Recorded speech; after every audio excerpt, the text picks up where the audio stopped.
जिंदगी का वजूद नहीं है, इसलिए भी हम खौफजदा हो गए हैं कि अगर कायनात में कुछ हुआ, जमीन खत्म हो गई, तो कायनात पर इसका कोई असर पड़ेगा ही नहीं, क्योंकि कहीं और तो आबादी है ही नहीं। Indeed, for the most part, empty space is so cold. कहीं और आबादी क्यों नहीं है बेटा, ये भी क्वेश्चन में बनाया हुआ, सुनती जाएं। Write note on the, sorry, what is the, why is there no life on the star? स्टारों पर जिंदगी क्यों नहीं है, इसकी वजह सुनते जाएं बेटा। Indeed, for the most part, empty space is so cold that life in it would be frozen. पहली वजह क्या है? एक्सट्रीम कोल्ड है, जिंदगी पॉसिबल नहीं है। Most of the matter in the space is so hard as to make life on it possible. और कुछ मैटर्स इतने गर्म हैं कि जिंदगी मुमकिन ही नहीं है उन पे। तो क्या वजह है बेटे? कहीं अदर मैटर्स या अदर स्टार या other places are either too hot or too cold to make life possible on it. इस पे जिंदगी वजूद में नहीं आ सकती, क्योंकि वहां दर्जा हरारत या तो बहुत ज्यादा गर्म है, that is not possible for life, और ये बहुत ज्यादा सर्द है। फिर चलें, life doesn't seem to have any part in the plan of the universe which produce our planetary system. हमारी जिंदगी, हमारी जमीन का, मैंने पहले दिन लेक्चर में बताया था, इस कायनात में कोई रोल नहीं है। वी आर बड़े साइंटिफिकली डेवलप्ड, इंटरनेट है जी, एटम बम है, पता नहीं क्या क्या है, लेकिन इस कायनात में हमारा कोई भी अहमियत नहीं है। We are important less people. जमीन का किरदार यूनिवर्स में नहीं है बेटा। आगे चलें, yet so far as we can see, life of the kind we know on earth can exist only on planets like the earth. लेकिन जिस किस्म की जिंदगी हम देखते हैं, जिस किस्म की हमारी रिक्वायरमेंट्स हैं, वो सिर्फ जमीन पे पॉसिबल है, कहीं और नहीं। और सबसे अहम क्या है? It needs suitable physical condition for its appearance. जिंदगी को अपनी अपीयरेंस के लिए सबसे ज्यादा सूटेबल कंडीशन, फिजिकल कंडीशन की जरूरत है। The most important of which is temperature. सबसे ज्यादा for the existence of life जिस चीज की जरूरत है बेटा, वो टेम्परेचर है। In which substance can exist in liquid state, जिसमें चीजें माया हालत में रह सके, ना इतनी गर्म हो कि वो भाप बन जाए, ना इतनी कोल्ड हो कि वो जम जाए। हमें सबसे ज्यादा for the existence of life की चीज की जरूरत है, सूटेबल फिजिकल कंडीशन। और इसमें सबसे अहम क्या है? मॉडरेट टेम्परेचर, जिसमें जिंदगी सर्वाइव कर सके। इस पैराग्राफ में बेटा हमने क्या पढ़ा? फिर वही बात और आएगी, हमारी जमीन बहुत छोटी है, और एक छोटे से जर्रे पर खड़े होकर जब हम कायनात को डिस्कवर करने की कोशिश करते हैं, तो हमारी पहली फीलिंग्स क्या है? वो खौफ होती है। We became fearful when we tried to study the universe and its purpose because of, क्यों परेशान हो जाते हैं बेटा? Vast distances, immeasurable time, our loneliness, littleness of our home, ये सारी चीजें हमें परेशान कर देती हैं, खौफजदा कर देती हैं। फिर उसके बाद उसने बताया कि हम लिटलनेस ऑफ आवर होम, और एक सबसे बड़ी वजह उसने ये बताई कि हमारा कोई हमसाया नहीं है, कहीं और जिंदगी का वजूद नहीं है। तो उसने ये बताया क्यों नहीं है। वजह यह है कि दूसरी प्लेसेस बेटा या तो जरूरत से ज्यादा गर्म है या जरूरत से ज्यादा ठंडी है, और उस टेम्परेचर में वहां जिंदगी नहीं रह सकती। और सबसे अहम चीज फिजिकल कंडीशन है, वो सिर्फ जमीन पे अवेलेबल है। और उस फिजिकल कंडीशन में क्या है?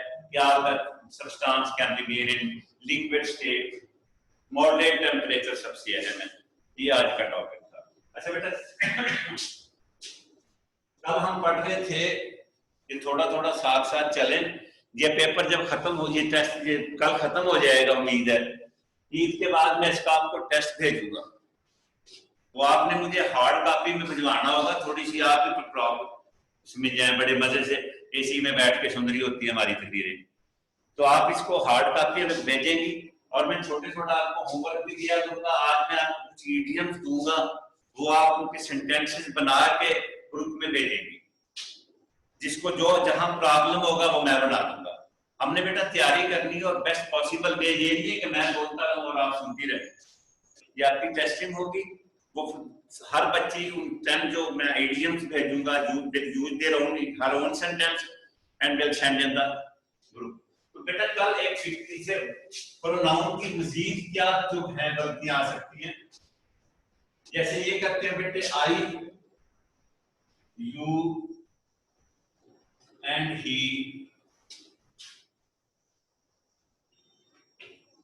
will help the people.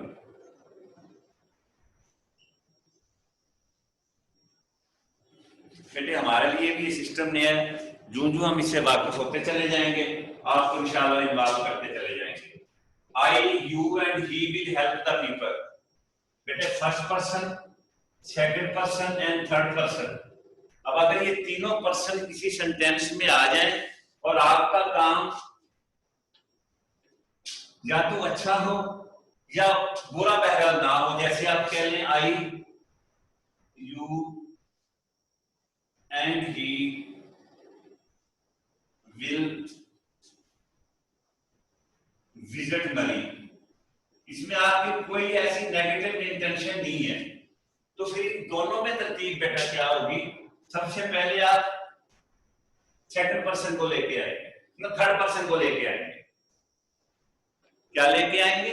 Third person को, ही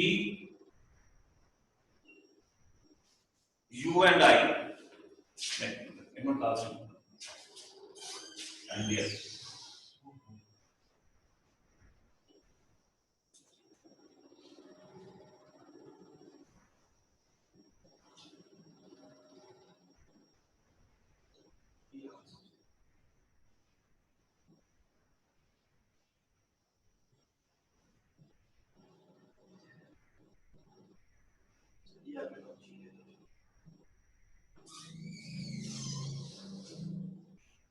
और ये बेटा मेरी कॉल आ रही थी,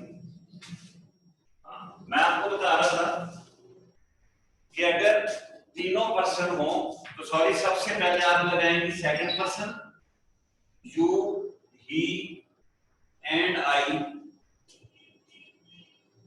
will help the poor.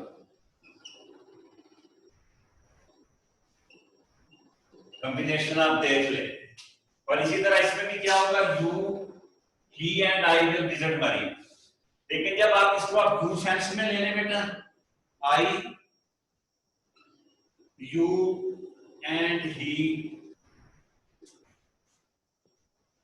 Will rob the people, लोगों को लूटेंगे, आपकी इंटेंशन नेगेटिव आ गई है, तो फिर बेटा क्या हो जाएगा, तरतीब और होगी, फिर आप अपने आप को सबसे पहले रखिए। आई ही दोनों सूरतों में दरम्यान में एंड यू। अब मेरी बात गौर से सुन लें कि अगर आपकी इंटेंशन पॉजिटिव है या बहरा नेगेटिव नहीं है, तो तरतीब क्या होगी, सेकंड पर्सन, थर्ड पर्सन और वो एंड फर्स्ट पर्सन, सॉरी। लेकिन और अगर आपकी इंटेंशन नेगेटिव है तो अपने आप को भाई सबसे पहले रखिए, I he and you will rob the people. मेरी बात फिर सुन लें, इसी तरह अगर दो आ जाए, जैसे मैं कहता हूं जमील और मैं वहां जाएंगे, तो पहले आप जमील को रखिए, अपने आप को बाद में रखिए, Jameel and I shall go there. मैं अपनी बात फिर रिपीट करता हूं कि अगर तीनों प्रोनाउन है तो सबसे पहले अगर इंटेंशन आपकी बुरी नहीं है, second person, third person, then first person. और अगर आपकी इंटेंशन बेटे नेगेटिव है तो बुराई के लिए जा रहे हैं, तो अपने आप को भैया सबसे पहले रखिए, फिर third person as usual centre में या फिर सेकंड पर्सन। लेकिन अगर आप दो रह गए हैं तब भी ये सीक्वेंस होगी, तरतीब यही होगी तीन के बजाय अगर दो आ गए। एक ये गलती है बेटा, दूसरी इसमें जो बात आप सुनिएगा वो ये है कि verb is used according to the subject. एक बहुत अहम चीज है कि verb is used according to the subject. अगर आपका सब्जेक्ट पॉजिटिव है, सब्जेक्ट आपका प्लूरल है सॉरी, तो वर्ब भी प्लूरल आएगा। अगर आपका सब्जेक्ट सिंगुलर है, लेकिन आपको पता क्या चलेगा कि सब्जेक्ट सिंगुलर है या प्लूरल है।